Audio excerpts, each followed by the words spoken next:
Ngayong araw ay birthday nga pala ni Nanay Andit at kasaling araw ako sa 6 Cash. Pero bago nga ako magtungo doon ay kailangan ko nga munang magpunta dito sa New One dahil nga hindi naman natin pwedeng pabayaan ang ating negosyo. At nagkataon nga na ang birthday ni Nanay Andit ay araw nga ng sahudan kung kaya't araw din yun ng singilan ko dito sa New One. Kaya naman kahit nga ako'y malilate dun sa birthday yan ay hindi nga ako pwede na hindi nga magpupunta dito dahil nga kapag ipinagpabukas ko pa ang paniningil ay baka wala na silang ibayad. At bale mag-aalas 8 na nga pala nang matapos nga ako ng paniningil kaya naman kako kay Ervin ay isabay na nga ako patungo doon ka na nanay dahil doon din naman siya pupunta. Makalipas nga lang ang ilang minuto ay nakarating na nga rin kami dito sa venue dahil malapit lang naman ito dito sa New One. Tapos pagkarating ko nga dito ay ako na nga lang daw ang inaantay kaya naman inabot ko na agad-agad itong ginawa kong buki para nga kay nanay. At syempre hindi naman pwede na hindi nga tayo magpa-picture dito sa birthday girl kaya naman for the picture nga kami ni Banang. At dahil nga late na din nga ako dumating dito kung kaya naman talagang napakarami na ngang tao. Tapos halos lahat nga ng bisita ay tapos na nga rin kumain. Kung kaya't yung naabutan kong lechon ay yan na nga laang at di ko na nga naabutan yung kalutungan ng bala. Pero sa akin ay okay nga laang yan dahil masarap nga yung ipaksiw at chechempo nga tayo mamaya kapag nga lasing na yung mga tao at iti-take out nga natin yung ulo. At kahit nga tapos ng kumain ng mga bisita ay napakarami pang ang pagkain dito. At wala nga nagtatakal ng ulam dito kung kaya't kahit gaano karaming kuhanin mo ay wala namang may pakialam. Basta nga kaya nung bunganga mo ay kumuha ka nga ng kumuha. Kaya naman hindi pa man lang ako nakakaupo ay dito na nga ako dumiretsa sa kainan dahil nga ako'y nagugutom na dahil anong oras na nga rin. At isa pa roon ay sinisipat ko nga kung alin nga ang pwede kong maiuwi mamaya kapag nga lasing na yung mga tao. At pagkatapos ay dito na nga rin pala kami pumesto sa kalapit nga nitong mga pagkain para naman pag kinulang ako ay dudukhang na nga lang. Charot, wala na lang space doon sa may lamesa kaya dito na nga lang kami nagpesto ni Banang. Tapos habang ini-edit ko nga itong video ito ay napansin ko nga na panay nga ang ganyan ni Banang sa camera at panay nga ang pa-cute. At halos lagi nga niyang iningirit yung kanyang bagong brace. Pero nung mga panahong wala pa nga yung bakod sa ngipin ay hindi nga man lang yan nalabas ang ngipin kapag nga nangiti. Or kapag nga magpapapicture dahil nga lagi lang yan nakapauti lips pero ngayon ngang may brace ay tignan nyo naman at panay nga ang ngirit sa camera. At syempre pagkatapos kong kumain ng kanin ay syempre hindi pa ako tapos kumain nun dahil nga ako'y magde-dessert pa kung kaya't kumuha nga ako nitong chiffon cake. At bali itong birthday nga pala ni nanay ay may combo kung kaya kahit sino ay pwedeng kumanta. At di pa nga ako tapos kumain ay nandito na nga ulit si Ervin. Ang buong akala ko nga ay sa kanila na nga ito kakain dahil nga nakapagsyaro na ito kanina. Ay hindi daw mga mare at inuwi daw niya muna yun sa kanyang asawa para naman daw hindi sa kanya magalit.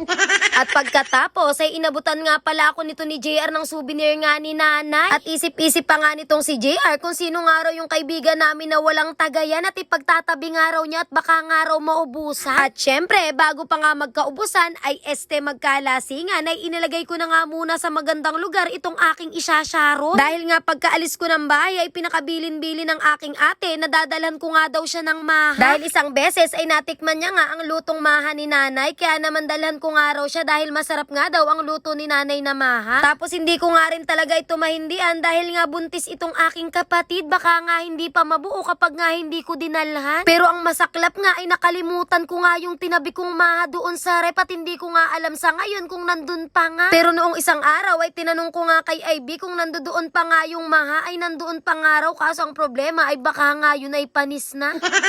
At bigla nga akong napatingin dito kay nanay at mukhang binibilang na nga yung kanyang mga natanggap na regalo. At maya-maya nga lang ay bigla ngang umusok itong aming paligid at akala nga namin ay nasa lukaran na kami. At sa kalokohan nga nito ni Papa Adjan at wala ngang magawa sa buhay, sa amin nga itinututok itong kanyang pauso. At syempre dahil nga tapos naman na kami halos lahat kumain ay ano pa nga ba ang gagawin namin dito kung hindi nga mag-inom. Tapos halos matagal-tagal na nga rin na hindi nga rin kami nakakapagharap nitong aming mga kaibigan dahil nga mga busy-busy nga sa buhay. Tapos na ito na naman nga si Papa Adjan at wala na naman ngang magawa sa buhay at nagtatatagay nga ng gayon. Tapos pati nga yung mga combo at pati nga yung mga singir ay tinatagayan niya nga rin ng ganyan. At hindi naman halata na tuwang-tuwa nga itong aking mga kaibigan dito nga sa mga kumakanta at mga napapasayaw nga. Dahil kahit sino naman ay matutuwa talaga sa kanila dahil nga napakagagaling nilang kumanta tapos magagaling din sumayaw. Kaya naman kung kayo ay may katanungan at gusto nyo nga rin magpaganito sa inyong mga birthday ay pwedeng-pwede nyong kontakin si Papa Adjan. Dahil kung sound system ang usapan at kung combo nga din ang inyong kailangan ay dito nga lang kayo magtatanong. Dahil nga kung di ka nagagalit ay nasa kanya na nga ang ang lahat ng iyong kakailanganin. At magandang sound system, check. Magandang mga ilaw, check. Tapos syempre gusto nyo din ng combo, syempre check na check pa rin yun mga mare. Tapos ngayong araw nga din yung nalaman namin na hiwalay na nga ang cut niya. Kaya naman habang kami ay nag-iinom ay napapasyat puno nga kami nila mare. Tapos itong Sir Ervin ay uuwi na nga raw at hindi ko nga alam kung bakit nga nagpapabalik-balik. Yung pala may dala nga kaya hindi makaultaw. Dahil nahihiya sa kanyang labit-labit na pata, inuwi na yung pata ng lechon. Magdala nga ako pabalot. Inilaglag mo na dito kayo.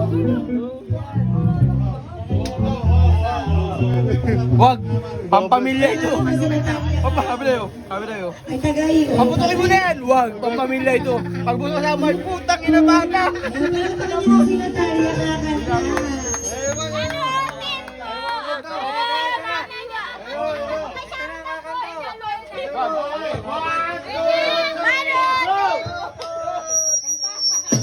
At syempre nung halos mag-alisa na nga ang mga bisita dito at halos kami na nga lang ang natira. Saka nga lang namin naisipan na kumuha nga nitong lechon. At hindi rin naman nagsasabi itong aking mga kainom na gusto nga pala nilang pumulutan ng lechon kahit na nga wala na itong bala. Dahil nga raw nahihiya sila. Tapos nung nilagay ko nga dito sa lamesa ay tignan mo naman at huling-huli naman si Kuya Ray sumausaw pa sa Mang Tommy.